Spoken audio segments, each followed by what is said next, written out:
नमस्कार, आप देख रहे हैं टुडे 24 न्यूज और मैं हूं आपके साथ साक्षी निर्वाण।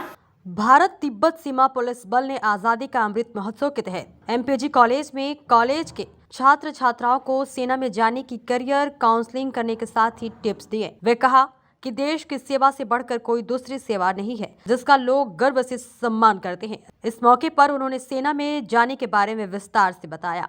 एमपीजी कॉलेज में आयोजित एक कार्यक्रम में आईटीबीपी के सहायक सेनानी सपेंद्र कुमार सेठी ने छात्रों को संबोधित करते हुए कहा कि देश सेवा से बड़ी कोई सेवा नहीं है। उन्होंने कहा कि सेना या अर्धसैनिक बलों में सेवा करने से व्यक्तित्व का विकास होता है, वे उनमें देशभक्ति के साथ अनुशासन व सजग रहने को बल मिलता है। उन्होंने सेना या अर्धसैनिक बलों में किसी तरह भर्ती के लिए तैयार होना है उसके विस्तार से जानकारी दी। वही बताया कि अगर भर्ती होने वाले की पढ़ाई अच्छी है तो उन्हें आगे बढ़ने का भरपूर अवसर मिलता है। इस मौके पर सेवानिवृत्त उपसेनानी राजश्री रावत ने अपने संबोधन में कहा कि उन्होंने बल में एसआई से सेवा शुरू की, वे उप सेनानी पद से सेवानिवृत्त हुई। उन्होंने छात्रों का आह्वान किया कि वे अपने लक्ष्य को लेकर चले, वे उसे जब तक प्राप्त नहीं कर लेते उसके लिए कड़ी मेहनत करते रहें। उन्होंने कहा कि मसूरी के छात्र बहुत कम है जो आगे बढ़ पाते हैं, अधिकतर छात्र अपने लक्ष्यों से भटक गए हैं। उन्हें मोटिवेट करने की जरूरत है और वे छात्रों को मोटिवेट करने व उनकी काउंसलिंग करने के लिए तैयार है ताकि वे अपने भविष्य को उज्जवल बना सके। थोड़ा सा मैं देखती हूँ राह दिशा भटक रखे हैं मसूरी के बच्चे, ये पॉलिटिकल उसमें ज़्यादा इंडल्ज हैं। और मसूरी के जहाँ तक मैं बच्चों के बीच में भी थोड़ा सा बैठी तो ये लगा कि कुछ कहते हैं टीचर्स की कमी है। तो मैंने कहा वॉलंटरली अगर मैं कुछ सेवा दे पाऊँ अपनी तो मैं इतिहास, पॉलिटिकल साइंस, इंग्लिश इत्यादि की कक्षा खुद आके यहाँ पे दे सकती हूँ, बच्चों को गाइड कर सकती हूँ।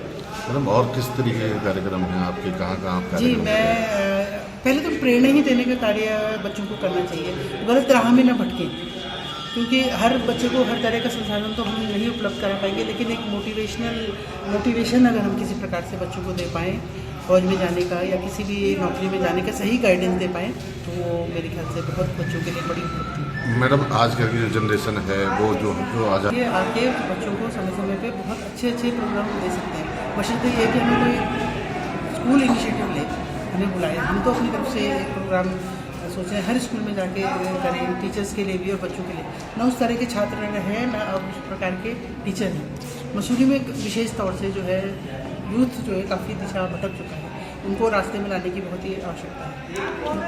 क्या कहना चाहेंगे बच्चों को? ये हमने मोटिवेशन बच्चों को मोटिवेशन करने आए थे कि आज़ादी का अमृत महोत्सव के उपलक्ष्य से कि बच्चों कैसे अपना प्रथम priority, first priority armed forces में देंगे और आर्म्ड फोर्स ज्वाइन करने में उनका क्या क्या बेनिफिट्स हैं और उनके शिक्षा स्तर कैसे बढ़ाया जाता है, उनका प्रमोशन कैसे होता है, उनका हेल्थ कैसे ध्यान रखा जाता है फोर्स की तरफ से, और उनके फिटनेस कैसे रखते हैं और उनके कैरियर जो पर्सनल एक्टिविटीज़ है जैसे कि हमारा स्पोर्ट्स में या फायरिंग में हो, किसी में भी यदि बच्चा कोई टॉप रहता है उसमें तो कॉलेज करियर से लेकर भर्ती होने के बाद उसको हमें आगे कंटिन्यू करते हैं ताकि हमारा नेशनल इंटरनेशनल लेवल कई हम मेडल भी जीत चुके हैं। इस बार में जिम्नास्टिक में जीत चुके हैं, IT बिलार का है।